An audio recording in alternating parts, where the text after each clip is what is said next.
Bonjour les amis, donc aujourd'hui on va voir encore du CSS. Donc on continue notre série. Donc aujourd'hui qu'est-ce qu'on va voir? On va voir euh, les ID, les classes, les margins et les paddings. Donc ici vous avez un paragraphe, le premier paragraphe. Vous avez un autre paragraphe, la balise B. En bas vous avez encore un autre paragraphe et ici, vous avez encore un autre paragraphe. Je vous montre dans le code. Voilà mon premier paragraphe, c'est une balise B. Mon deuxième paragraphe, balise B. Google, balise B, la balise I à l'intérieur. Et page 2, balise B. En fait, imaginez que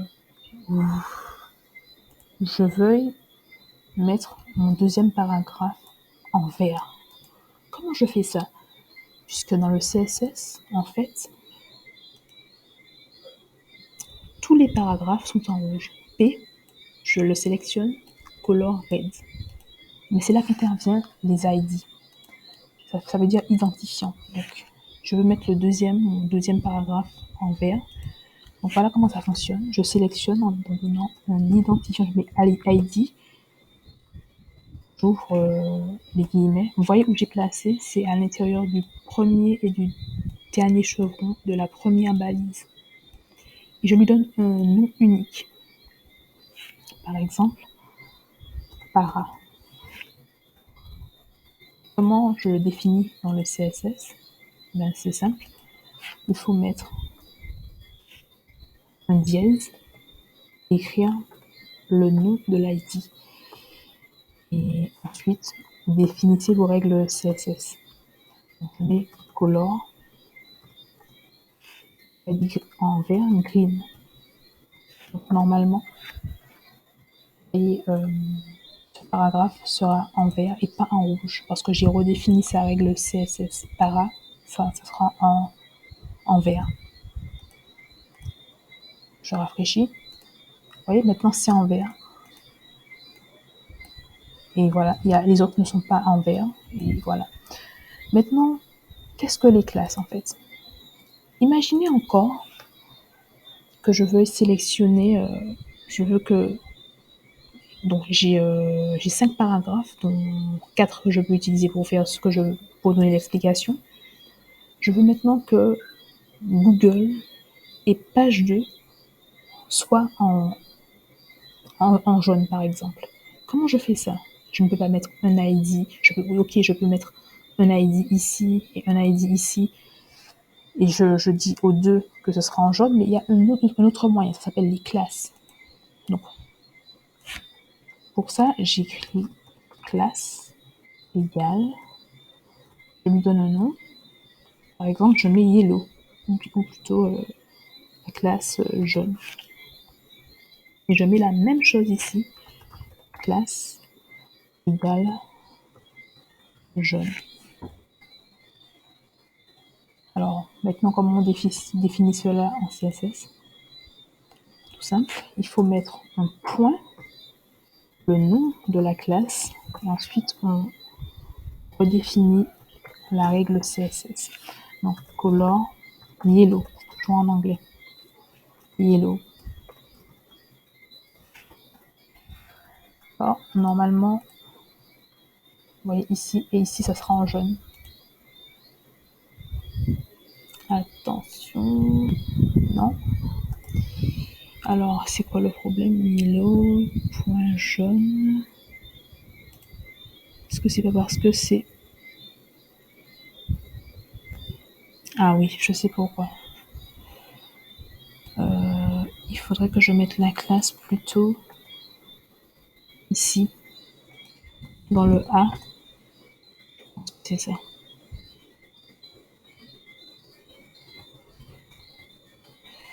Alors,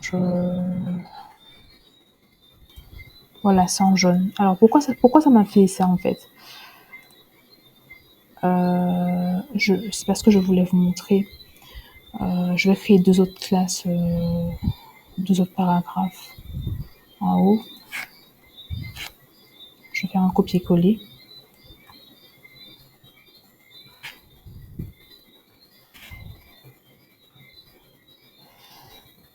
Et je vais mettre mon troisième paragraphe.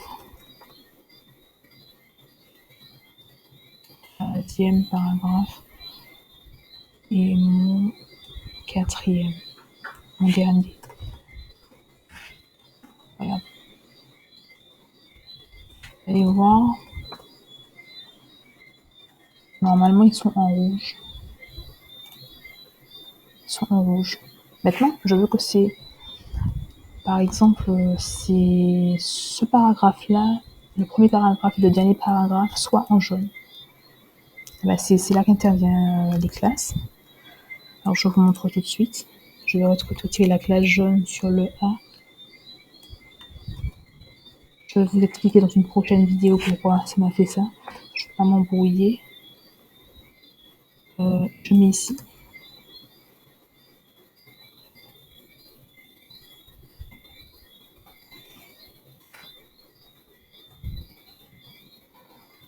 Voilà, classe jaune. Donc ce sont, voilà, jaune, point. C'est quand il y a un point et ensuite un nom, c'est une classe, et dièse et ensuite un nom, c'est un ID. Ça sera en jaune. Ces deux-là seulement seront en jaune, celui-là en vert, celui-là en rouge. Et ceux-là, ils ne sont plus définis. Donc voilà, c'est ce que j'avais à vous montrer pour les ID et les classes. Maintenant, passons au margin et au padding. Alors, qu'est-ce que margin? Les margins, ce sont les marges qui sont extérieures à un bloc, comme par exemple ici. Vous voyez que le bloc, mon premier titre, et il y a un espace avec ce bloc-là et ce bloc-là. Donc, si je mets plus de margin, il y aura plus d'espace entre les deux. Je vous montre tout de suite. Donc, mon premier titre, c'est le H1, ce bloc-là. Donc, on va mettre dans le H1 margin, ça se compte en pixels. Par exemple, 30 px, 30 pixels. On va mettre plutôt margin top parce que c'est celui d'en haut qu'on veut voir comme ça. J'ai mis margin tout court. Tout auto, ça serait 30 pixels. Mais voilà, donc c'est écarté. Je vais mettre plus, je vais mettre 50 pixels. Vous allez voir mieux la différence. Voilà. Vous voyez, ça c'est écarté. Maintenant, alors les margins, c'est pour les marges extérieures. Les paddings, c'est pour les marges intérieures. C'est-à-dire, ici, c'est collé avec ce bord-là. Alors, pour ça, donc mon premier article, je vais créer, imagine, voilà, je vais vous montrer. Donc, le H1, il faut aller dans le H1, toujours, et je mets un padding, c'est écrit comme ça, padding top. On vise ce qui est en haut. Si c'était à droite, on aurait fait padding right. Si c'était à gauche, padding left. Si c'était en bas, padding bottom. Donc, padding top. On va mettre aussi 40 px, 40 pixels. Vous allez voir que le titre il y aura plus d'espace. Voilà. Vous voyez, en même temps, ça s'est agrandi. On a ajouté plus d'espace. Donc voilà ce que je voulais vous montrer. Donc aujourd'hui, on a vu les ID, les classes, les margins et les paddings. Eh bien, je vous remercie de m'avoir écouté et j'espère que vous avez compris. Si vous ne comprenez pas quelque chose, vous pouvez me demander dans les commentaires. Je vous souhaite une bonne soirée. Merci.